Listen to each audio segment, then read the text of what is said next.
Welcome to Cornerstones. My name is Stephen Martins, and I'm with Dr. Joseph Boot here today. We'll be discussing the dangers of dualism. Dr. Joe, what is dualism, and why is it that we find it in the church? Is it biblical?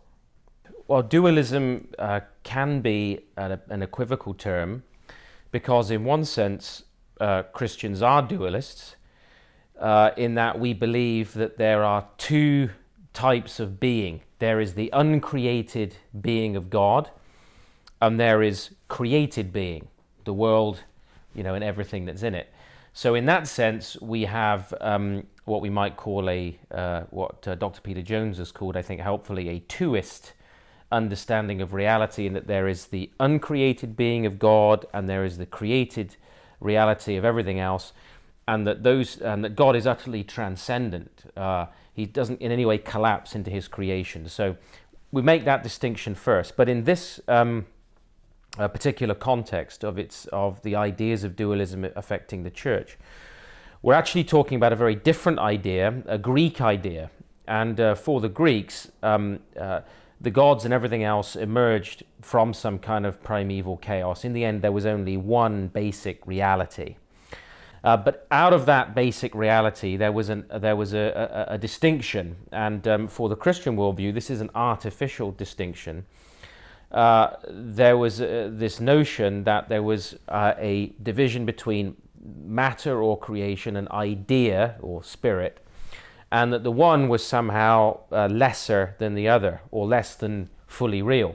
So in much Greek thought, certainly salvation, the object was to escape the body was a prison for the soul.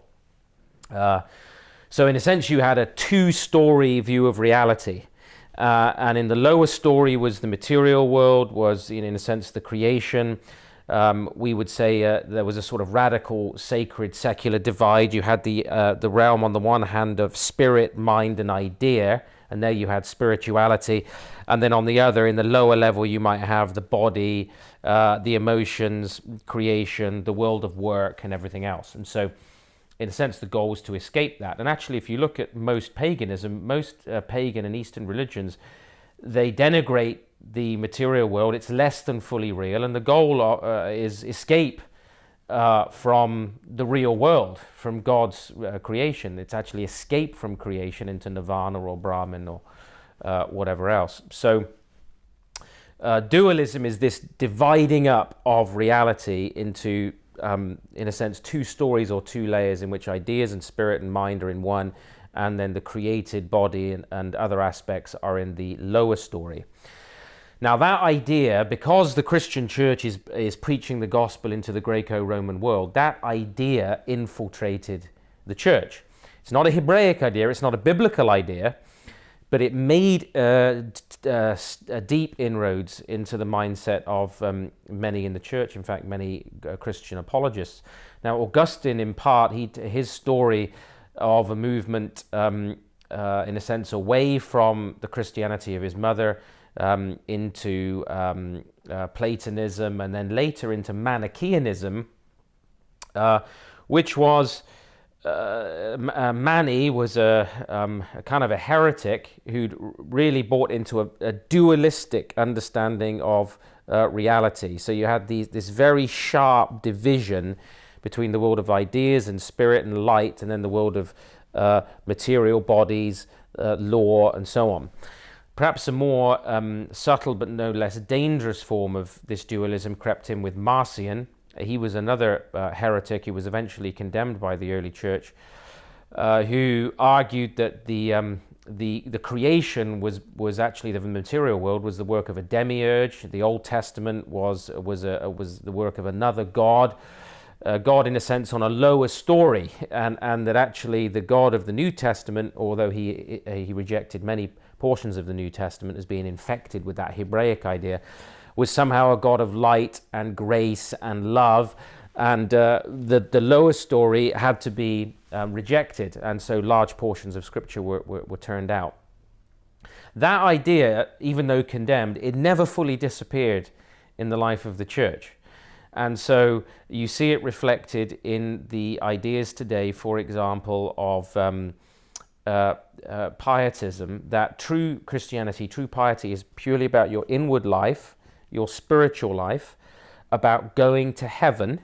And there's a sort of radical separation between heaven and earth, between true spirituality and work, in a sense, within creation. There's a sort of sacred secular divide where we say, well, these things are spiritual and those are holy activities and vocations, and these things are earthly and they're secular or profane, and those vocations are secular or profane. And actually the medieval church, in a sense, encouraged that prior to the Reformation, with monastic orders, which were in some respects a retreat from creation, or at least asceticism was a retreat, a rejection of the body, and the ideal of spiritual life being where you diminish the body, punish the body, so that you can free your mind and yourself from desires and be spiritual.